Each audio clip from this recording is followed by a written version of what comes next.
નમસ્કાર મિત્રો, આપણે ફિનોલ સંયોજન અંગેની ચર્ચા ચાલુ હતી. આ ફિનોલ સંયોજનો જે છે એમાં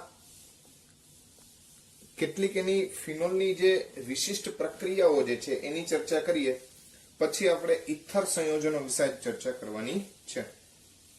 તો ફિનોલની કેટલીક વિશિષ્ટ કસોટીઓ જે કહીએ, ફિનોલની વિશિષ્ટ કસોટી, ઘણીવાર આને આપણે કન્ફર્મેટિવ ટેસ્ટ એવા શબ્દ તરીકે પણ ઓળખીએ છીએ. તો તમે જાણો છો એ પ્રમાણે કે ભાઈ ફિનોલ જે છે, ફિનોલ તે એસિડિક છે. એટલે ભૂરા લિટમસ જે છે, ભૂરા લિટમસ એને કેવું બનાવશે? લાલ. બરાબર છે.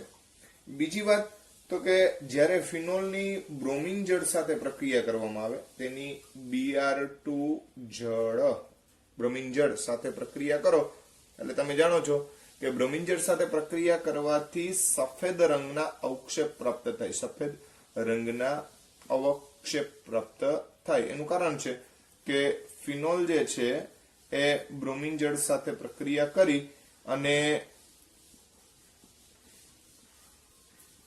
બંને ઓર્થો તથા પેરા સ્થાનમાં બ્રોમિન દાખલ કરે. અહીંયા Br, અહીંયા Br અને અહીંયા Br, એટલે બધી જગ્યાએ બ્રોમિન જે છે એ દાખલ થઈ જાય અને કહેવાય 2,4,6 ટ્રાય બ્રોમો ફિનોલ.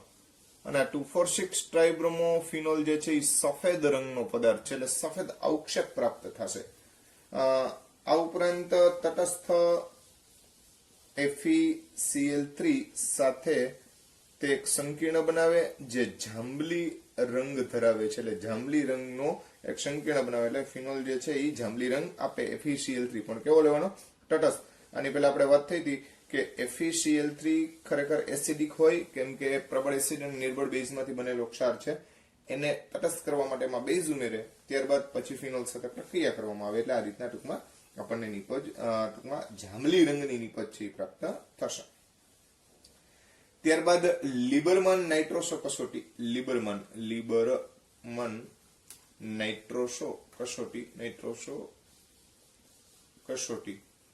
મિત્રો, આ કસોટી જે છે એમાં ફિનોલ જે છે એની સલ્ફ્યુરિક એસિડ સાથે પ્રક્રિયા અને NaNO2 સાથે પ્રક્રિયા કરવામાં આવે.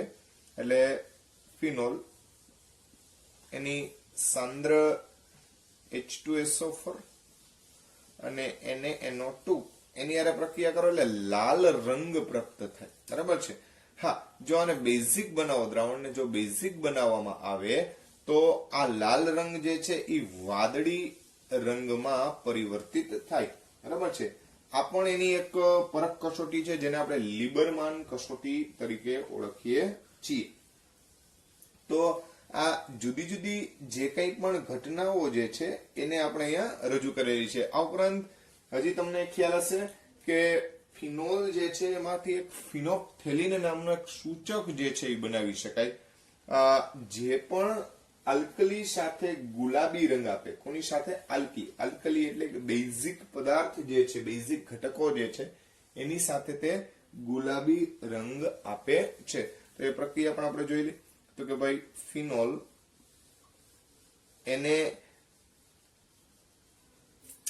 એનહાઇડ્રાઇડ, ખરેખર આ થેલિક એનહાઇડ્રાઇડ એની સાથે પ્રક્રિયા કરવાથી ફિનોલ્ફથેલિન નામનો સૂચક બનાવે. આ ઇન્ડિકેટર છે, સૂચક છે. તમે એસિડ બેઝ અનુમાપન પ્રેક્ટિકલી કરો ત્યારે તમારે આની જરૂરિયાત પડે. ફિનોપ્થેલિન, આ ફિનોપ્થેલિન સૂચક એવો છે કે જે બેઝ સાથે ગુલાબી રંગ આપે. ગુલાબી રંગ.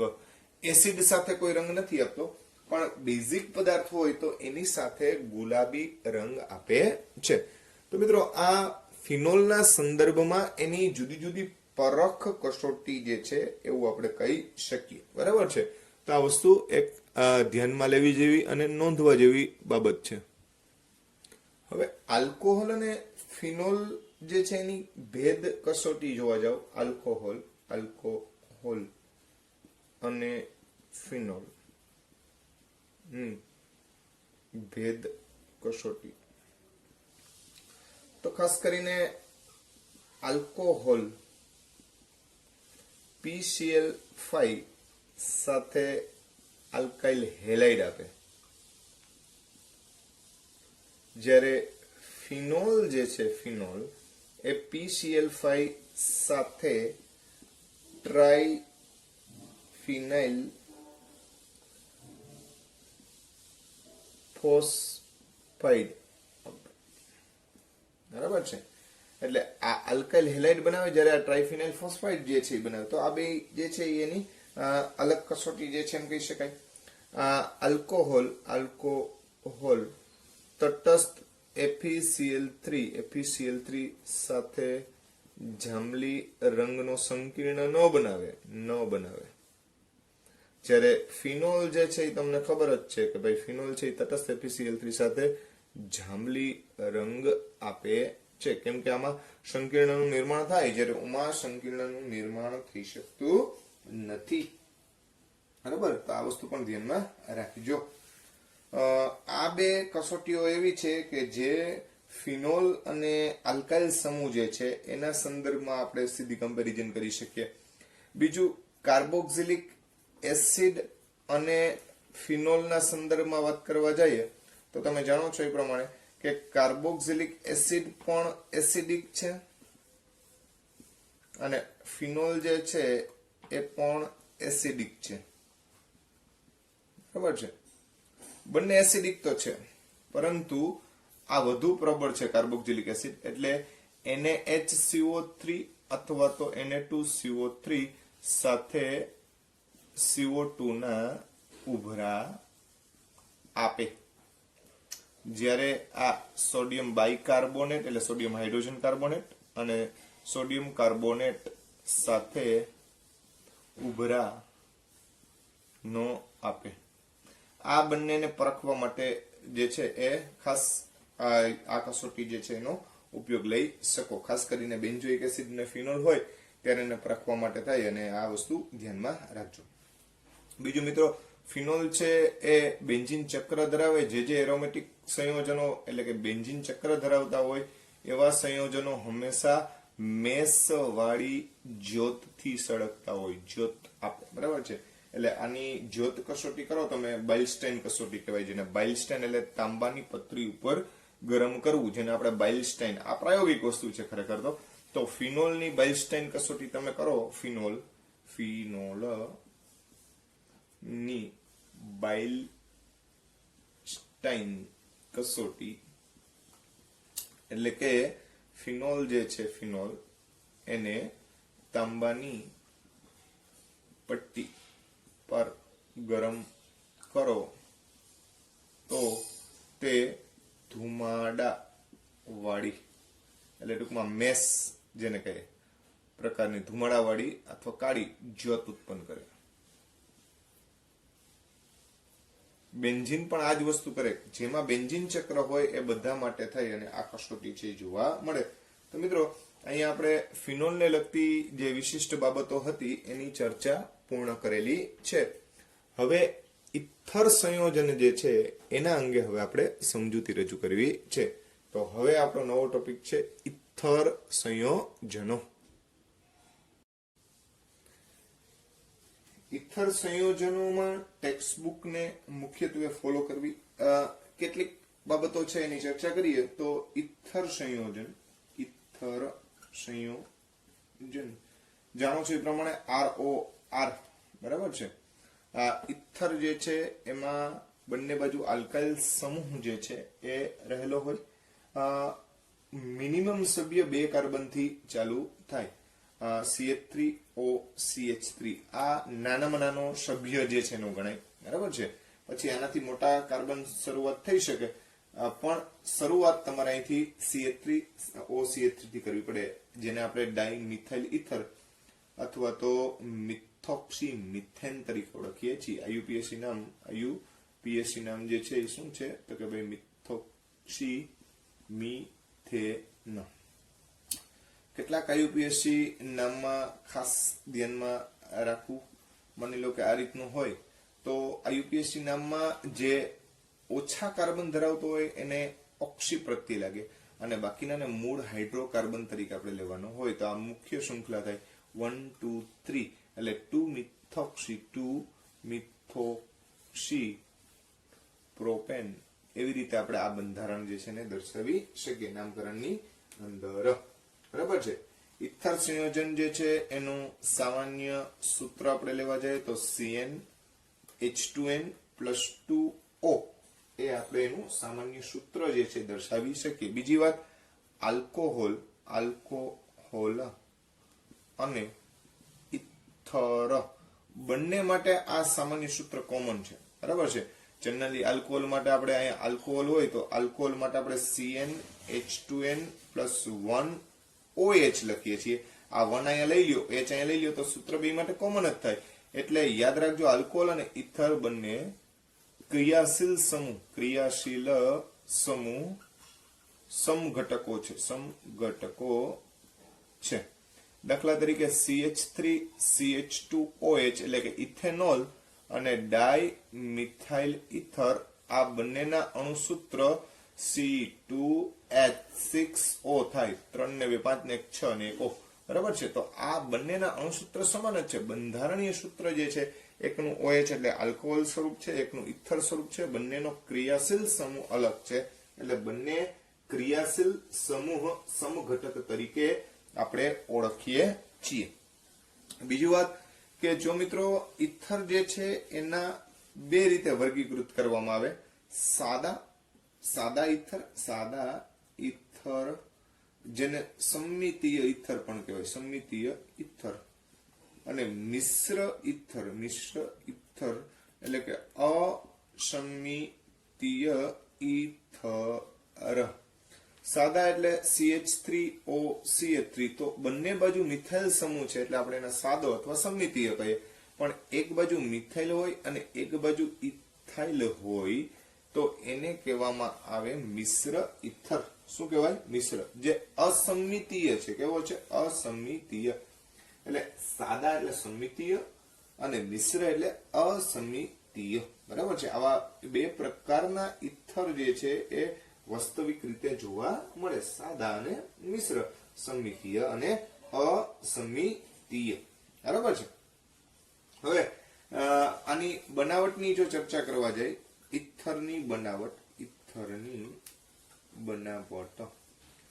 તો મિત્રો આપણી ટેક્સ્ટ બુકમાં બનાવટ જે છે એમાં વિલિયમસન સંશ્લેષણ આપને ખબર જ છે બરાબર છે અને બીજી જે છે આલ્કોહોલ માંથી બનાવટ છે આ ઉપરાંત બાકીની જો બનાવટની ચર્ચા કરવા જાય તો બે બનાવટમાં એક H2O સાથે પ્રક્રિયા જે છે એટલે સૂકા સિલ્વર ઓક્સાઇડ વડે બરાબર છે બનાવટની વાત કરવા જાય તો સિલ્વર ઓક્સાઇડ જે છે એની સાથે 2 times Rx એની Ag2O સાથે જો પ્રક્રિયા કરવામાં આવે તો પ્રક્રિયા થઈ ROR એટલે કે ઇથર પ્રાપ્ત થાય અને સાથે સાથે AgX છૂટો પડે આ પણ એક ઇથર બનાવવા માટેની પ્રક્રિયા છે બીજી પ્રક્રિયાની જો વાત કરવા જાય તો CH2N2 બરાબર છે જેને ડાયએઝોમિથેન કહેવાય શું કહેવાય ડાયએઝોમિથેન આ ડાયએઝોમિથેન જે છે એના વડે પણ આપણે ઇથર બનાવી શકીએ આ આલ્કોહોલ લેવાનો એની ડાયએઝોમિથેન સાથે પ્રક્રિયા કરવાની પ્રક્રિયામાં પ્રક્રિયક તરીકે અહીંયા BF3 ની આપણે હાજરી રાખવાની છે પ્રક્રિયા થાય એટલે શું થાય મિત્રો તો કે ભાઈ અહીંયા ROCH3 પ્રાપ્ત થાય બરાબર સમજો RO પછી આ H છે એ આને પ્રાપ્ત થશે બરાબર છે અને સાથે સાથે ડાઇનાઇટ્રોજન છૂટો પડે એટલે આ જે બન્યો એ ઇથર બન્યો શું બન્યો ઇથર તો આ બે વિશિષ્ટ પ્રક્રિયા થઈ બીજી વાત કે જે ટેક્સ્ટ બુક ને રિલેટેડ જે આપણી પ્રક્રિયા જે છે એમાં વિલિયમસન સંશ્લેષણ તમને બધાને ખબર જ છે વિલિયમસન સંશ્લેષણ SN2 પ્રક્રિયા મુજબ થાય વિલિયમસન સંશ્લેષણ જે SN2 મુજબ થાય બરાબર છે SN2 મુજબ થાય હવે SN2 મુજબ થાય એટલે RX વત્તા ખરેખર આલ્કોક્સાઇડ લેવામાં આવે આ સોડિયમ છે અથવા પોટેશિયમ આલ્કોક્સાઇડ, જેથી કરી અને X નું વિસ્થાપન જે છે એ ઇઝીલી થાય. તમે જાણો છો એ પ્રમાણે કે હેલાઇડ જે છે એની જો કેન્દ્રાનુરાગી પ્રક્રિયક સાથે પ્રક્રિયા કરવામાં આવે તો બહુ ઝડપથી પ્રક્રિયા થાય. તો પ્રક્રિયા થાય અને અહીંયા ઇથર ROR પ્રાપ્ત થાય અને સાથે સાથે સોડિયમ હેલાઇડ જે છે એ છૂટો પડે. આ મિત્રો આ ટેક્સ્ટ બુકમાં પ્રક્રિયા છે જ, પણ અહીંયા એક ખાસ બાબત સમજવા જેવી છે. જો તમે હેલાઇડ તરીકે તૃતીયક હેલાઇડ લેવામાં આવે તો ઇથર ન બને. યાદ રાખજો મિત્રો, બરાબર છે, તૃતીયક હેલાઇડ. કેમ કે SN2 પ્રક્રિયા તૃતીયક સાથે મુશ્કેલ છે, પ્રાથમિક સાથે ખૂબ સરળ, બરાબર છે. એટલે ધ્યાનમાં રાખવું, CH3C CH3 CH3 અને માની લો કે અહીંયા બ્રોમિન લીધો અને સામે આપણે ઇથર તરીકે કોઈ બી ઘટક લઈ શકીએ, દાખલા કે CH3ONA લીધો. પણ હવે આ તૃતીયક બ્રોમાઇડ જે છે એની પ્રક્રિયા સરળતાથી શક્ય બને નહીં. એટલે થશે શું તો કે અહીંયા વિલોપન પ્રક્રિયા થાય. ઇથરની જગ્યાએ આ વિલિયમસન ન બને પણ વિલોપન થઈ જાય, વિલોપન પ્રક્રિયા થઈ જાય. એટલે અહીંથી H અને B, આ Br અને H દૂર થઈ અને અહીંયા CH3C CH3 ડબલ બંધ CH2 એટલે કે આલ્કિન પ્રકારનું સંયોજન પ્રાપ્ત થાય. તમે જાણો છો એ પ્રમાણે 1 2 3 જે 2 મિથાઇલ પ્રોપીન આપણને પ્રાપ્ત થશે. તો મિત્રો આ SN2 મુજબ જ્યારે પણ રિએક્શન થતું હોય ત્યારે તૃતીયક હેલાઇડ જે છે એનો જો ઉપયોગ કરીએ તો આપણને ઇથર પ્રાપ્ત થતું નથી, પણ આલ્કિન એટલે વિલોપન પ્રક્રિયા થઈ જાય. જો તમારે તૃતીયક ઇથર બનાવવો હોય તો ફેરફાર કરવો પડે. શું ફેરફાર કરવો પડે તો કે અહીંયા આપણે મિથાઇલ અથવા ઇથાઇલ હેલાઇડ લઈ લઈએ, બરાબર છે. હેલાઇડ તરીકે પ્રાથમિક લઈએ અને આલ્કોક્સાઇડ તરીકે તૃતીયક આલ્કોક્સાઇડ લેવાનું. જો તમે તૃતીયક આલ્કોક્સાઇડ લેશો તો SN2 મુજબ પ્રક્રિયા થઈ અને X દૂર થાય, બરાબર છે. અને આ રીતનો CH3 C CH3 CH3 O CH3 એટલે આ તૃતીયક પ્રકારનો તમે અહીં જોઈ શકો છો કે આ જે છે એ બ્યુટાઇલ સંયોજન થયું અને આ મિથાઇલ એટલે આ તૃતીયક બ્યુટાઇલ અને મિથાઇલ પ્રકારનો ઇથર પ્રાપ્ત થાય. તો મિત્રો આ વિલિયમસન સંશ્લેષણની અંદર આ બાબત ખાસ ધ્યાને લેવા જેવી છે કે હેલાઇડ તૃતીયક હશે તો પ્રક્રિયા શક્ય નહીં બને. કેમ કે SN2 મુજબ પ્રક્રિયા થતી હોય ત્યારે પ્રાથમિક સાથે સરળ હોય, દ્વિતીયક સાથે પ્રમાણમાં મુશ્કેલ અને તૃતીયક સાથે એ વસ્તુ શક્ય બનતી નથી. તો આ વાત થઈ વિલિયમસન સંશ્લેષણ. બીજી વાત કે જ્યારે પણ આપણે ઇથરની બનાવટ માટે સાંદ્ર H2SO4 વડે જળ વિભાજન જ્યારે કરીએ છીએ ત્યારે પણ એક બાબત ધ્યાનમાં રાખજો. દાખલા તરીકે આપણે CH3 CH2OH ઇથેનોલ લઈએ, એની સાંદ્ર સલ્ફ્યુરિક એસિડ સાથે જળ વિભાજન પ્રક્રિયા થાય ત્યારે બે શક્યતા છે. એક, કાં તો ડાય ઇથાઇલ ઇથર મળે આપણને અને કાં તો આપણને ઇથીન પ્રાપ્ત થાય. આ બરોબર ધ્યાન રાખજો મિત્રો, બરાબર. હવે અહીંયા ઇથીન મળે કે ડાય ઇથાઇલ ઇથર મળે એનો આધાર બે વસ્તુ ઉપર છે. તો જો આનો 1 મોલ અને આનો 1 મોલ લેવામાં આવે તો સૌ પ્રથમ CH3 CH2O OSO3H અને પાણીનો અણુ જે છે એ દૂર થાય, બરાબર છે. આને કહેવામાં આવે છે આલ્કોહોલ સાથે જે હાઇડ્રોજન સલ્ફેટ બન્યો કહેવાય, બરાબર છે. એટલે આ જે છે એ સલ્ફેટ પ્રકારનું સંયોજન આપણને પ્રાપ્ત થાય. SO3H, બરાબર છે. એક જગ્યાએથી H અને એક જગ્યાએથી OH એટલે આપણે અહીંથી H રિમૂવ કરશું અને આમાંથી OH રિમૂવ કરી નાખીએ. એટલે આ જે છે એ ઇથાઇલ હાઇડ્રોજન SO4 ગણો તો સલ્ફેટ થાય તો ઇથાઇલ હાઇડ્રોજન સલ્ફેટ પેલા 1 મોલ લેવામાં આવે તો આવું બને.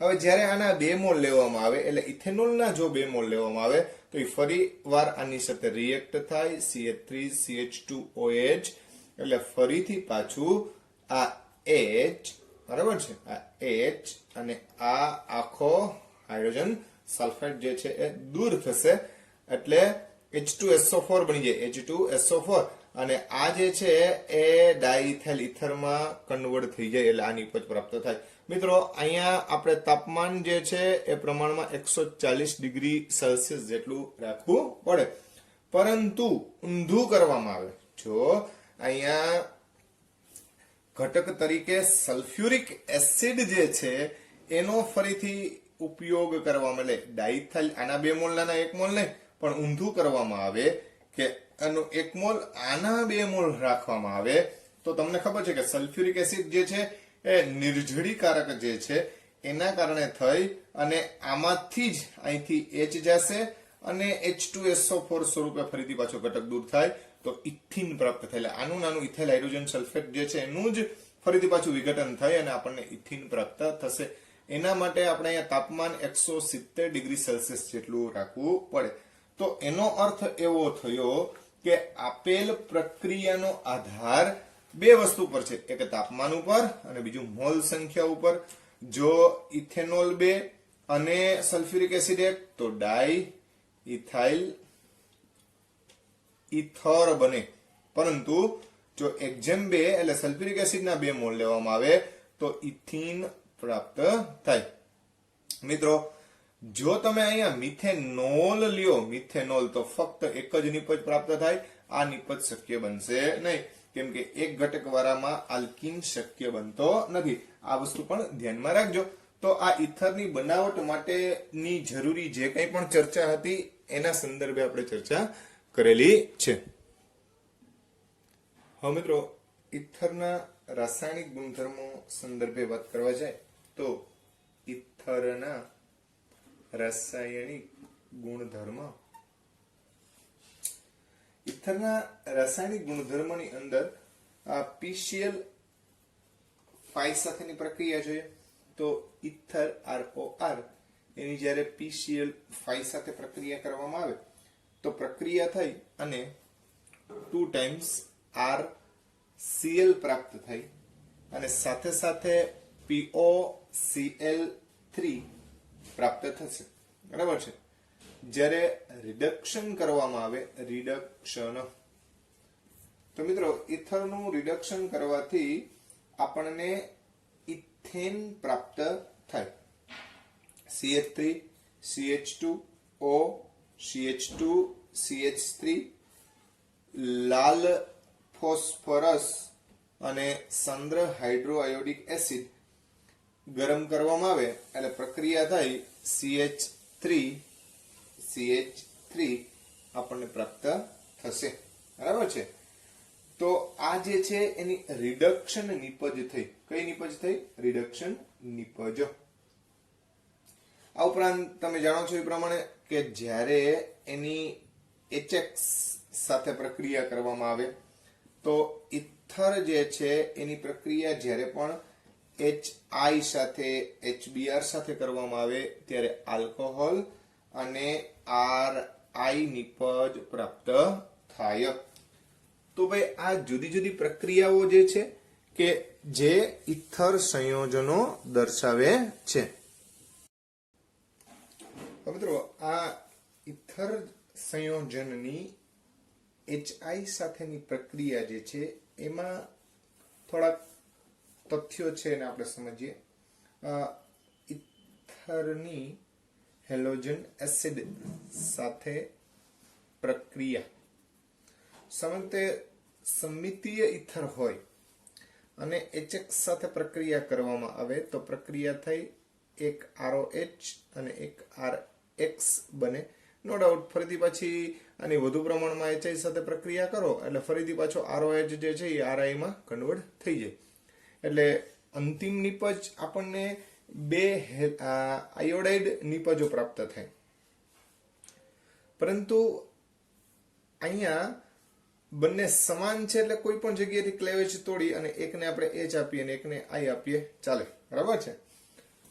પણ જ્યારે અસમિતીય ઇથર હોય ત્યારે ખાસ કરીને જો પ્રાથમિક હોય CH3O CH2 CH3 અને આપણે HI સાથે પ્રક્રિયા કરીએ તો ઓછા કાર્બન ધરાવતા ઘટક જે છે એની સાથે આયોડીન જોડાશે એટલે મિથાઇલ આયોડાઇડ બને. અહીંથી ક્લેવેજ તોડવી સરળ બનશે એટલે આઈ જે છે અહીંયા આવશે અને O સાથે H જોડાય તો મિથાઇલ વત્તા CH3 CH2OH બને, બરાબર છે.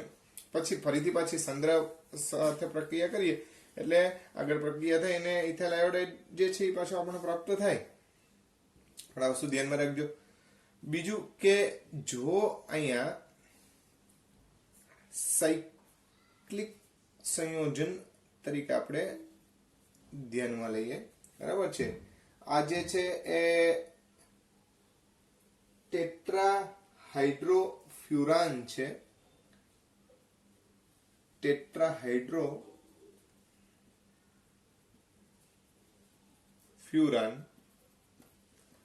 આ ટેટ્રાહાઇડ્રોફ્યુરાનની પ્રક્રિયા જ્યારે આપણે HBr સાથે કરીએ અથવા HI સાથે પ્રક્રિયા કરીએ તો વિઘટન થઈ આ 2 મોલ HBr નો ઉપયોગ થાય. આ ઘટકને H મળે, અહીંયા Br મળે, અહીંયા H મળે, અહીંયા Br મળે એટલે આપણને CH2 CH2 CH2 Br CH2 Br અને સાથે સાથે H2O નો ઘટક છે એ છૂટો પડે એટલે 1,4-ડાયબ્રોમોબ્યુટેન પ્રાપ્ત થાય.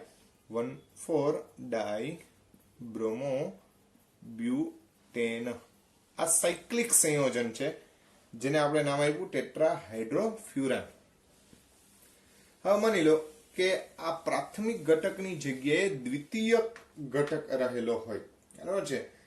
તો દ્વિતીયક ઘટકમાં પણ ઓછા કાર્બન ધરાવતા ઘટક સાથે આયોડીન નિપજ આપણને પ્રાપ્ત થશે. માની લો કે આ રીતનો આપણે ઇથર જે છે ધ્યાનમાં લીધો અને આની HI સાથે પ્રક્રિયા કરવામાં આવે તો પ્રાથમિક વિઘટન થાય આ O સાથે H જઈને અહીંયા I આને મળશે અને H મળશે એટલે CH3 CHOH CH3 દ્વિતીયક આલ્કોહોલ જે છે આપણને પ્રાપ્ત થાય અને મિથાઇલ આયોડાઇડ આપણને પ્રાપ્ત થશે, બરાબર છે. આ બધી જ પ્રક્રિયાઓ તમે જોજો તો SN2 મુજબ થાય. કોના મુજબ થાય? SN2. SN2 માં પ્રાથમિક હેલાઇડ જે છે એ ઇઝીલી બને એટલા માટે થઈને SN2 મુજબ થઈ કહેવાય. પણ જો તૃતીયક લેવામાં આવે તો SN1 મુજબ થશે એટલે કે CH3 C CH3 CH3 અને OCH3 લઈએ તો હવે મિત્રો અહીંયા આપણે જે નિપજ જે છે એ બદલી જશે, બરાબર છે. અને અહીંયા આપણને મિથેનોલ પ્રાપ્ત થાય અને તૃતીયક હેલાઇડ પ્રાપ્ત થાય. આ વસ્તુ ખાસ ધ્યાનમાં રાખજો, બરાબર છે. આ જે નિપજ જે છે એ મધ્યમવર્તી સંયોજન તરીકે અહીંયા આ પ્રક્રિયા શક્ય બને કેમ કે અહીંયા તૃતીયક હોવાના કારણે SN1 મિકેનિઝમ મુજબ પ્રક્રિયા થાય અને અંતિમ નિપજ જે છે એ આપણને પ્રાપ્ત થશે. તો આ જે આપણે ચર્ચા કરી છે એ કોના સંદર્ભમાં કરી તો કે ભાઈ HX સાથેની પ્રક્રિયા. તો મિત્રો અહીંયા ઇથરના રાસાયણિક ગુણધર્મો જે છે એની ચર્ચા પૂર્ણ થઈ છે. આની પહેલા આપણે બનાવટ વિશે વાત કરી. હવે એક સામાન્ય ટોપિક છે ઇથર માટે થઈને, ખાસ કરીને ક્રાઉન ઇથર કેવા ઇથર ક્રાઉન, બરાબર છે, જેને પોલિમર ટાઈપના ઇથર અથવા પોલી ઇથર સંયોજનો એવો શબ્દ પણ એના માટે બોલવામાં આવે છે. તો ખરેખર વાસ્તવમાં ક્રાઉન ઇથર એનો આકાર બંધ અથવા તો ક્રાઉન જેવો હોય, ક્રાઉન, બરાબર છે. એટલા માટે થઈને એને ક્રાઉન ઇથર તરીકે ઓળખવામાં આવે છે. આમ જોઈએ તો એ ઇથિલિન ગ્લાયકોલ જે છે એના પોલિમર સ્વરૂપ છે એવું કહી શકાય, બરાબર છે. એટલે આપણે એને પોલીઇથિલિન ગ્લાયકોલ અથવા ઇથિલિન ગ્લાયકોલ આલ્કોહોલ ના પોલીમર સ્વરૂપો તરીકે દર્શાવી શકીએ. કોને? તો કે ભાઈ ક્રાઉન ઇથર. આપણો ટોપિક છે ક્રાઉન ઇથર. ઓછામાં ઓછા 4 ઓક્સિજન થી એની શરૂઆત થાય. ઓછામાં ઓછા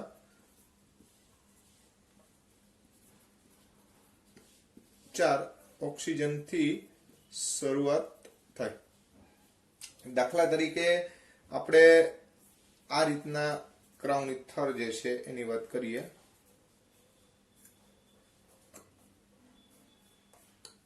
આ રીતનું ક્રાઉન ઇથર છે, બરાબર છે. આ જ રીતના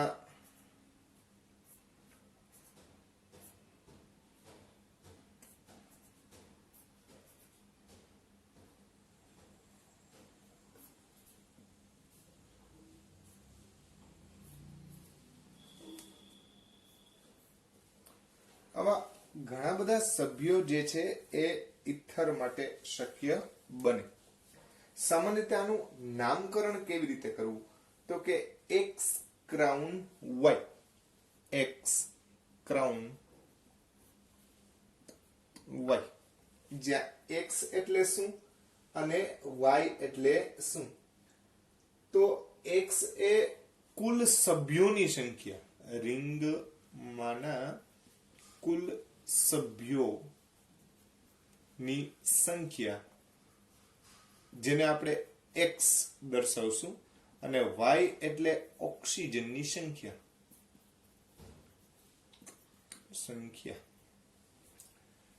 તો એનો મતલબ એમ થયો કે આમાં સભ્યો આપણે ગણવા જઈએ તો 1 2 3 4 5 6 7 8 9 10 11 અને 12 સભ્ય થયા. તો આ એક્સ એટલે 12 સભ્ય એટલે 12 ક્રાઉન અને 4 ઓક્સિજન છે તો 4. આને લખાય 12 ક્રાઉન 4. એવી રીતે નામ અપાય, બરાબર છે. અહીંયા સભ્યો ગણવા જઈએ તો 1 2 3 4 5 6 7 8 9 10 11 12 13 14 15, બરાબર છે. તો આનું નામ થશે 15 ક્રાઉન 5. 15 ક્રાઉન 5. 5 એટલા માટે કે એમાં 5 ઓક્સિજન રહેલા છે. તો આ રીતે જે કંઈ પણ ક્રાઉન સંયોજનો જે છે એને આ રીતે રજૂ કરવામાં આવે. તો મિત્રો અહીંયા આપણે ઇથર સંયોજનો અંગેની ચર્ચા પૂર્ણ કરીએ છીએ. આમ આપણો આલ્કોહોલ, ફિનોલ અને ઇથર પ્રકરણ જે છે એ અહીંયા પૂર્ણ થાય છે. નેક્સ્ટ ટાઈમ નવા પ્રકરણથી શરૂ કરીશું.